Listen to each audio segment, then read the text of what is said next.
कहानी के शुरू में हम एक बूढ़े आदमी को देखते हैं जिसको अपने घर के ऊपर वाले कमरे से कुछ आवाजें आती हैं। जब ये देखने जाता है तो वहाँ पर कुछ भी नहीं था, पर हाँ उधर एक खिलौना था जो खुद से घूम रहा था। वो बूढ़ा आदमी जब वहाँ पर गौर से देखता है तो उधर उसे किसी का साया दिखाई देता है, जिसे देखने के लिए वो उस पर चादर डाल देता है, पर उसे कुछ भी नजर नहीं आता। लेकिन कुछ ही देर बाद वो साया उसके सामने आ जाता है, जिसे देखकर बूढ़ा आदमी बहुत ज्यादा डर गया था और वो चादर में छुपा साया उस पर हमला करके उसे मार देता है। फिर हमें कुछ सालों के बाद का सीन दिखाया जाता है। हम एक कपल को देखते हैं। एलिसन अपने बचपन के घर में अपने हस्बैंड के साथ रहने के लिए आई थी। एलिसन अपने डैड की मौत के बाद पहली बार अपने घर में आई थी। उसे अपने पुराने घर में आकर बहुत अच्छा लग रहा था। उसकी पुरानी यादें ताज़ा हो गई थी। उसका हस्बैंड रिचर्ड उससे कहता है कि अगर तुम्हें यहाँ पर रहना अच्छा नहीं लग रहा तो हम शहर में भी शिफ्ट हो सकते हैं, क्योंकि ये घर शहर से बहुत दूर था। एलिसन का एक बेटा भी था। रात को एलिसन को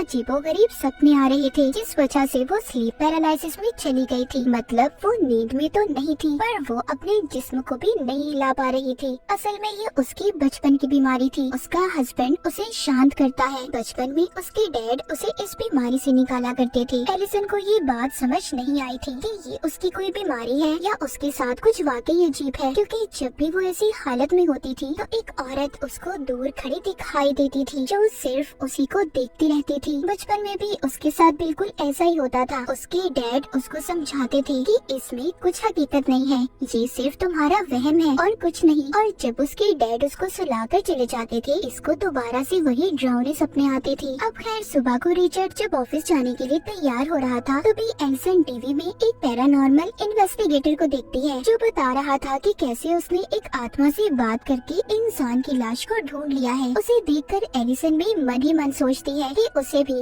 इससे अपने केस के बारे में बात करनी चाहिए। अपने हस्बैंड रिचर्ड के जाने के बाद एलिसन अपने घर की सफाई करने लगी थी। जब वो किताबों को रख रही थी, तभी वो एक तस्वीर को देखती है जिसमें एक ब्राइड दुल्हन और उसका हस्बैंड थे। एलिसन उन्हें देखकर नहीं पहचान पाती और उस तस्वीर को रखकर दोबारा से साफ सफाई करने लगती है। इसी बीच उसे वॉशरूम से पानी के चलने की आवाज आ रही थी। जब ये जाकर देखती है तो उधर पानी का टैप नल का खुला हुआ था और वॉश बेसिन में पानी भर गया था। ये टैप को बंद करती है और पानी निकालने के लिए हाथ डालती है तो उसे वॉश बेसिन में से किसी के कटे हुए बाल मिलते हैं, जिन्हें देखकर वो काफी हैरान हो गई थी कि वो बाल यहाँ पर कैसे आए। तभी एलिसन को अपने बच्चे के रोने की आवाज आने लगी थी। ये जाकर अपने बच्चे को चुप करवाती है तो तभी उसकी नजर ऊन के धागे पर पड़ती है जो बॉल की तरह लिपटा हुआ था। उसे देखकर इसे याद आता है कि ऐसा धागा उसने अपनी मॉम के हाथ में भी देखा था, क्योंकि उसकी मॉम टेलर दर्जन थी। रात को एलिसन जब रिचर्ड के साथ खाना खा रही थी तो रिचर्ड बताता है कि मुझे बिजनेस के सिलसिले में कुछ दिन के लिए शहर से बाहर जाना होगा। ये सुनकर एलिसन को बिल्कुल भी अच्छा नहीं लगता। वो कहती है जरूर, तुम्हारी सेक्रेटरी भी तुम्हारे साथ जा रही होगी, क्योंकि पहले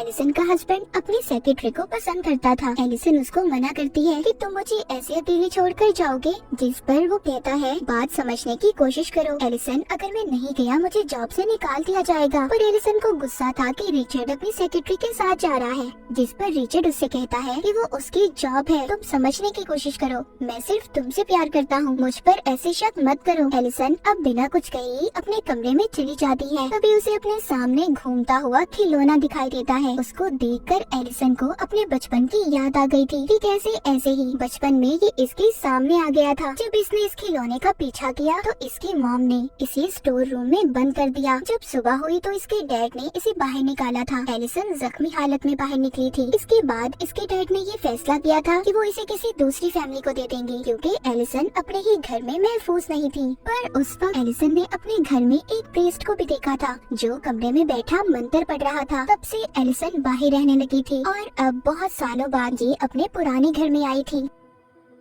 सुबह को एलिसन के पास रिचर्ड आता है और अपनी रात के बर्ताव पर माफी मांगता है और एलिसन को समझाता है। कहता है देखो समझो, ये बिजनेस ट्रिप मेरे लिए बहुत जरूरी है। एलिसन भी उसकी बात को मान गई थी और उसे जाने देती है। जिसके बाद हम रिचर्ड को उसके ऑफिस में देखते हैं, जो मीटिंग में अपनी ही सेक्रेटरी को देख रहा था। उधर घर में एलिसन बिल्कुल अकेली थी। वो रात को किताब पढ़ रही थी। अचानक से लाइट बंद हो जाती है। जब ये लाइट को ठीक करने जाती है तो उधर इसे अपने डैड का साया दिखाई देता है, जिसे देखकर एलिसन काफी डर गई थी और जल्दी से लाइट को ठीक करके चला देती है, पर वहाँ पर कोई भी नहीं था। जिसके बाद ये जल्दी से अपने बच्चे के पास जाती है, जिसको ये सही सलामत देखकर सुकून का सांस लेती है और फिर सोने चली जाती है। तभी थोड़ी देर बाद जब एलिसन की आंख खुलती है तो वो ये महसूस करती है कि अभी भी वो स्लीप पैरालिसिस में है। उसी वक्त उसे वॉकी टॉकी पर अपने बच्चे के कमरे में से आवाज आती है, जिसमें कोई कह रहा था कि वो उसके बच्चे को अपने साथ ले जाएगी। ये सुनकर एलिसन काफी डर गई थी। जब वो ठीक होती है तो अपने बच्चे के कमरे में जाती है और फिर रिचर्ड को कॉल करके इसके बारे में बताती है। रिचर्ड सुनकर कहता है कि ये तुम्हारा कोई वहम होगा, क्योंकि अक्सर तुम्हें डरावने सपने आते रहते हैं। रिलैक्स रहो और दवाई खाकर सो जाओ। रिचर्ड अभी भी अपनी सेक्रेटरी के साथ था। उधर अब रात को दोबारा से एलिसन को अपने ऊपर वाले कमरे से आवाज आती है और ये वही कमरा था जो हमने कहानी के शुरू में देखा था। मतलब यहाँ पर कुछ न कुछ तो जरूर था। इसको यहाँ से एक पुरानी टेप भी मिलती है जिसको इसके डैड ने रिकॉर्ड किया था। एलिसन उसको लगाकर देखने लगी थी। ये उस वीडियो में देखती है कि वो अपने मॉम डैड के साथ जंगल में पिकनिक मनाने गई थी, पर साथ ही एक और वो अपनी मॉम की वीडियो देखती है जिसमें उसकी मॉम अजीब सी हरकतें करती हुई दिखाई दे रही थी और उसके डैड ने प्रीस्ट को बुलाया था। ये सब देखकर एलिसन को समझ नहीं आ रहा था कि उसकी मॉम को हुआ क्या था, क्योंकि आज तक उसके डैड ने इस बारे में नहीं बताया था। अब एलिसन किसी तरह उस प्रीस्ट का पता करती है जिसको इसने वीडियो में देखा था और उससे मिलने जाती है। प्रीस्ट उससे पूछता है कि तुम कौन हो। वो बताती है कि आज से कुछ साल पहले मेरे डैड ने तुमसे मदद मांगी थी। मैं उन्हीं की बेटी हूँ। मेरी मॉम को ठीक करने के लिए मुझे जानना है कि आखिर मेरी मॉम को हुआ क्या था, वो क्यों अजीब अजीब हरकतें करती थी। प्रीस्ट कहता है सॉरी, मैं इस बारे में तुम्हारी कोई मदद नहीं कर सकता और ना कुछ बता सकता हूँ। एलिसन कहती है मुझे उस घर में किसी के होने का एहसास होता है, पर प्रीस्ट फिर भी उसकी नहीं सुनता और उसके मुंह पर ही दरवाजा बंद कर देता है। पर फिर उसी दिन प्रीस्ट एलिसन के घर खुद ही आ गया था। एलिसन पूछती है मेरा अब भी यही सवाल है, मेरी मॉम को क्या हुआ था। प्रीस्ट बताता है तुम्हारी मॉम पर किसी बुरी आत्मा का असर था। उसने तुम्हारी मॉम को अपने काबू में कर लिया था और तुम्हारे डैड ने तुम्हें दूसरी फैमिली को इसलिए दिया था, वो तुम्हें महफूज रखना चाहते थे। तुम्हारी मॉम के अंदर जो आत्मा थी वो बहुत खतरनाक थी। उस पर कोई भी मंत्र असर नहीं कर रहा था, इसीलिए उनका गला काट कर हमें तुम्हारी मॉम को मारना पड़ा। इसके बाद तुम्हारे डैड को लगा कि वो आत्मा चली गई है पर वो इसी घर में मौजूद थी। ये सुनकर एलिसन डर जाती है। वो प्रीस्ट को बताती है कि जब मैं स्लीप पैरालिसिस में होती हूँ तो मुझे कोई नजर आता है। वो प्रीस्ट कहता है ये तुम्हारा कोई वहम नहीं है बल्कि ये हकीकत है, क्योंकि वही आत्मा अभी भी यहाँ पर मौजूद है जो इस घर से जाना नहीं चाहती। एलिसन पूछती है आखिर उस आत्मा को हमसे चाहिए क्या। प्रीस्ट बताता है कि तुम्हारे नाना की शादी के फौरन बाद ही उनकी वाइफ गायब हो गई थी। फिर उन्होंने दूसरी शादी कर ली जिससे उनके पास 2 बच्चे थे, पर उनमें से सिर्फ तुम्हारी मम्मी बची थी जो दूसरी उनकी बहन थी, यानी कि तुम्हारी आंटी। उनको वो आत्मा अपने साथ ले गई और वो आत्मा कोई और नहीं बल्कि तुम्हारी पहली नानी है जो अपने बच्चे को लेने आती है। प्रीस्ट किस बच्चे की बात कर रहा था ये हमें कहानी में आगे जाकर पता चलेगा।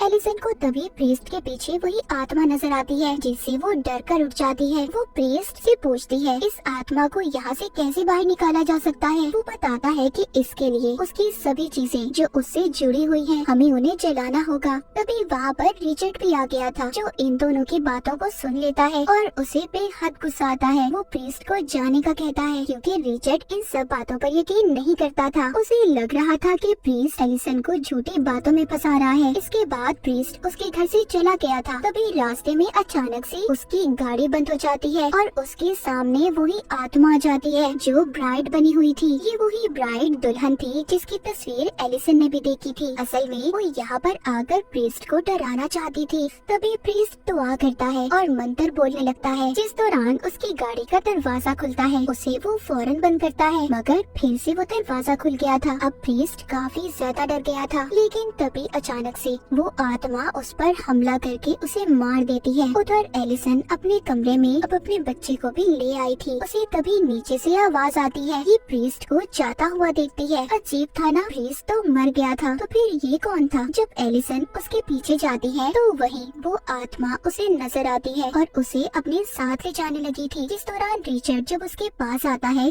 तो आत्मा वहाँ से चली गई थी। जब ये दोनों कमरे में आते हैं तो इन्हें पता चलता है कि वो आत्मा अब इनके बच्चे को अपने साथ ले गई है। अब रिचर्ड पुलिस को बुलाता है अपने बच्चे को ढूंढने के लिए। उधर एलिसन भी ये जानती थी कि उसके बच्चे को एक आत्मा लेकर गई है जिसे पुलिस नहीं ढूंढ सकती। ये अब उसी पैरानॉर्मल इन्वेस्टिगेटर प्रीस्ट को कॉल करती है जिसको इसने पहले टीवी पर देखा था। ये एलिसन के बुलाने से उसके घर पर आता है और उन्हें एक जादुई क्रिस्टल बॉल दिखाता है। वो बताता है जब भी कोई आत्मा, कोई बुरी शक्ति इसके पास होती है, इसका रंग बदल जाता है और तभी इससे पता चलता है कि वहाँ पर कोई बुरी शक्ति है या नहीं। जब ये प्रीस्ट एलिसन के कमरे को देखता है तो उसे पता चलता है कि उसके बच्चे को सच में कोई आत्मा लेकर गई है। ये एलिसन को कहता है कि अगर तुम अपने बच्चे को वापस लाना चाहती हो तो तुम्हें उस आत्मा की दुनिया में जाना होगा, जिसके लिए एलिसन मान गई थी। रात को ही एलिसन के कमरे में मोमबत्तियां जलाकर अपना जादू शुरू करता है। जब प्रीस्ट आंखें खोलता है तो खुद को दूसरी दुनिया में पाता है जहाँ पर इसको वही आत्मा दिखाई देती है। उसके हाथ में एलिसन का बच्चा था। प्रीस्ट उस आत्मा से कहता है, देखो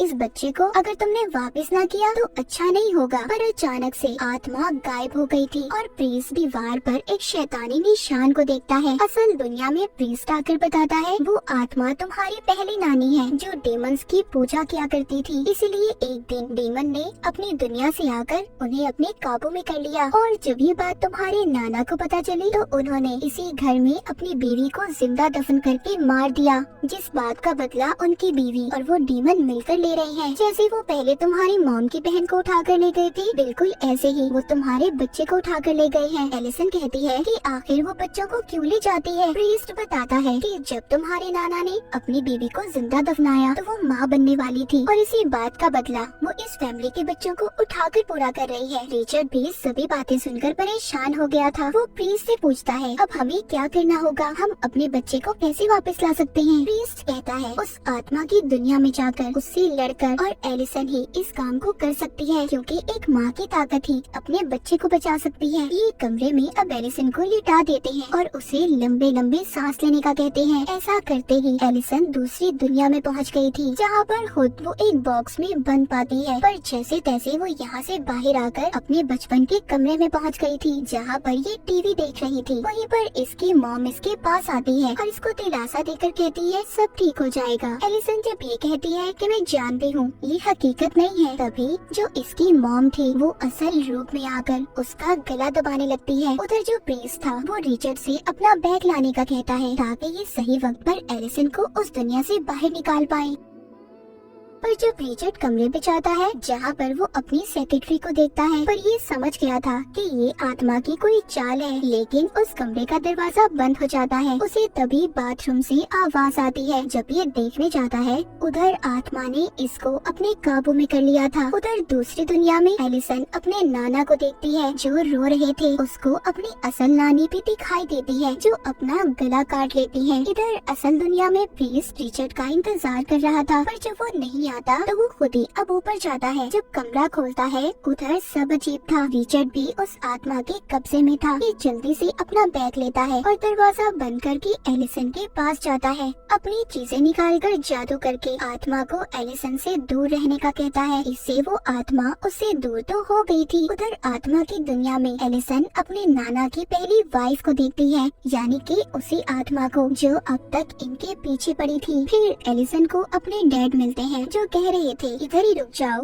पर एलिसन कहती है नहीं, मैं यहाँ पर सिर्फ अपने बेटे को लेने आई हूँ। उसके डैडी इसको आगे का रास्ता बताते हैं और कहते हैं अपना ख्याल रखना। जब ये आगे जाती है तो अपने नाना को देखती है जो अपनी वाइफ को ले जा रहे थे और कब्र खोदकर उसे दफना देते हैं। इसकी नानी कह रही थी कि मैं माँ बनने वाली हूँ, मुझे मत मारो, पर वो उसको दफना देते हैं। जब एलिसन ये देखती है तो सोचती है उसका बच्चा उसे यहीं पर मिलेगा। जब ये कब्र खोदती है तो इसे अपना बच्चा मिल गया था। ये अब उसको असल दुनिया में ले जाने की कोशिश कर रही थी। यहाँ पर जब वो असल दुनिया में जाने वाली थी तभी वो आत्मा उसको पकड़ लेती है और अगले ही पल हम देख पाते हैं एलिसन अब अपनी दुनिया में वापस आ गई थी। एलिसन अपनी आंखें खोलते ही कहती है क्या मैं अपने बच्चे को ले आई? प्रीस्ट कहता है नहीं, पर तुमने अच्छी कोशिश की थी। तभी ये बच्चे की आवाज को सुनते हैं। जब ये जाकर देखते हैं तो रिचर्ड अपने बच्चे को खिला रहा था। प्रीस्ट ये देखकर खुश हो गया था। था कि एलिसन की फैमिली अब पूरी हो चुकी है। कुछ वक्त के बाद दिखाया जाता है कि प्रीस्ट फिर से एलिसन की फैमिली से मिलने आया था। रिचर्ड उसको बताता है कि वो दूसरी जगह पर शिफ्ट हो रहे हैं क्योंकि वो दोबारा से अपनी वाइफ और बच्चे को मुसीबत में नहीं डाल सकता। प्रीस्ट घर के अंदर आकर एलिसन के बच्चे को देखता है पर उसे एलिसन कहीं पर भी नजर नहीं आ रही थी। प्रीस्ट को फिर से किसी के होने का एहसास होता है। वो वही क्रिस्टल बॉल एलिसन के बच्चे को खेलने के लिए देता है। तभी उस बॉल का रंग स्याह हो गया था। प्रीस्ट समझ गया था कि इस घर में बहुत ही खतरनाक ताकत है। तभी एलिसन उतर आती है और प्रीस्ट को कहती है वेलकम है तुम्हारा। उस पर हमला करके उसे मार देती है। जिसके बाद जब रिचर्ड घर में आता है तो वो प्रीस्ट की लाश को देखता है। उसे अपने बेसमेंट से आवाजें भी आ रही थी। जब ये वहाँ पर जाकर देखता है तो डीमन के हाथ में उसका बच्चा था और एलिसन पीछे से आकर इस पर हमला करके इसे मार देती है। असल में उस आत्मा ने एलिसन पर अपना कंट्रोल कब्जा कर लिया था और कोई भी इस घर से ना जा पाए, इसीलिए एलिसन के अंदर आकर सबको मार रही थी। अब आगे एलिसन और उसके बच्चे के साथ ये डेड ब्राइड क्या करेगी और इसी सस्पेंस के साथ ये कहानी यहीं पर खत्म हो जाती है।